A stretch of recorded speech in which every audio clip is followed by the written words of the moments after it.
1996 година. Власта ги тепа земјоделците во Куклиш, Плетвар и во Радовиш. Стапката на невработеност расте на 34,5%, а надворешниот долг изнесува околу 2 милиарди долари. Странските инвестиции во Македонија се само 11 милиони долари, додека во Чешка се околу 2 милиарди, во Унгарија 1 милиарда, а во Полска 4 милиарди долари. Под неразјаснети околности умира еден од телохранителите на Киро Глигоров, кој бил очевидец на атентатот. Бранко Црвенковски и СДСМ во еднопартиски парламент избираат 600 судии. Министерот за здравство Петар Илиевски ја задолжува земјата со околу 20 милиони долари, кои се трошат за купување на енормно скапи апарати без да се распишат тендери.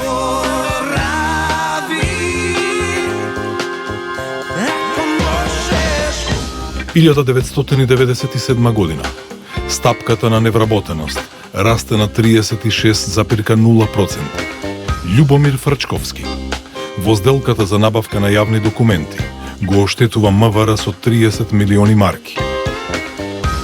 Роднинска распределба на фришопови. Меѓу среќните добитници се братот на Љубомир Фрчковски и сопругот на Ленче Софрониевска.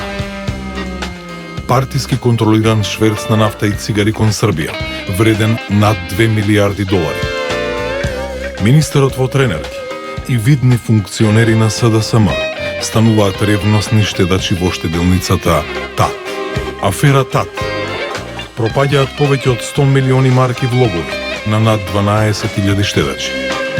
Се смета дека над 100 самоубиства на поранешни штедачи на ТАТ се директна последица на оваа афера. Црвенковски од собраниската говорница објавува дека ќе го лови октоподот. Народот му верува. Октоподот не го улови. Афери со други пирамидални штеделници: Лавци, Џамаданче, Македонија Реклам, Алфа, С. Од депото на кабинетот на министерот за внатрешни работи Томислав Чокревски исчезнуваат 28 килограми кокаин. Се врши ненајавена девалвација на денарот. Граѓаните драматично се осиромашени. За да се фокусира вниманието од тешката девалвација, Црвенковски во ист ден наредува полициска интервенција во Гостивар. Странските инвестиции во Македонија се само 30 милиони долари, додека во Чешка се околу 1,5 милиарди, во Унгарија 2,5 милиарди, а во Полска околу 6 милиарди долари. Каубојска пресметка во центарот на Скопје. Обезбедувачот на СДСМ, Ацо Боцевски циганот, го застрела Сеат Ибраиме. Во полициска истрага, Петрит Аме открива дел од имињата на партиски функционери, директори и бизнисмени кои учествувале во организираниот криминал. Петрит Аме на телевизија ги посочува имињата на Бранко Црвенковски, Димитар Бузлевски, братот на Љубомир Фрчковски Владимир, како и Ванчо Лазаровски и Илија Илоски. Неколку години подоцна Петрит Аме е убиен.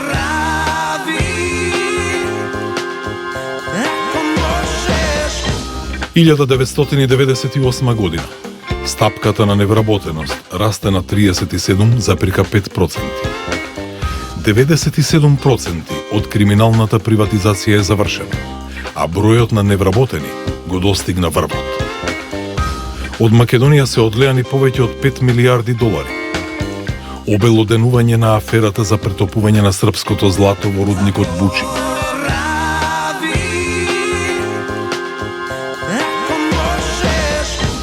2001 година. Бранко Црвенковски во улога на опозиционер ги користи меѓуетничките тензии како алатка за враќање на власт. Бранко Црвенковски заедно со Владимир Милчин создаваат организирана мрежа на бизнис олигарси, наменски формирани невладини организации и така наречени интелектуалци за рушење на власта.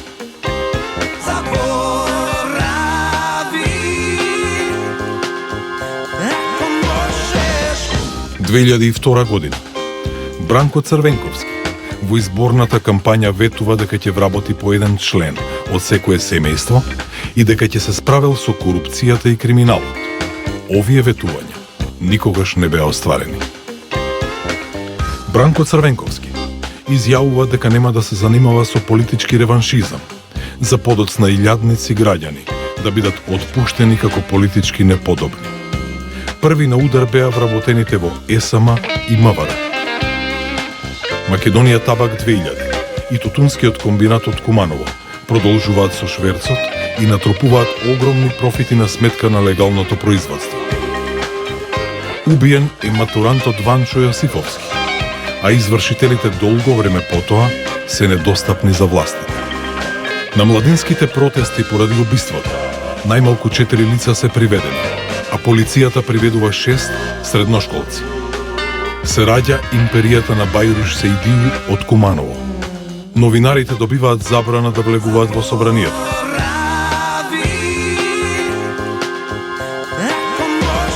2003 година стапката на невработеност изнесува 36,7%.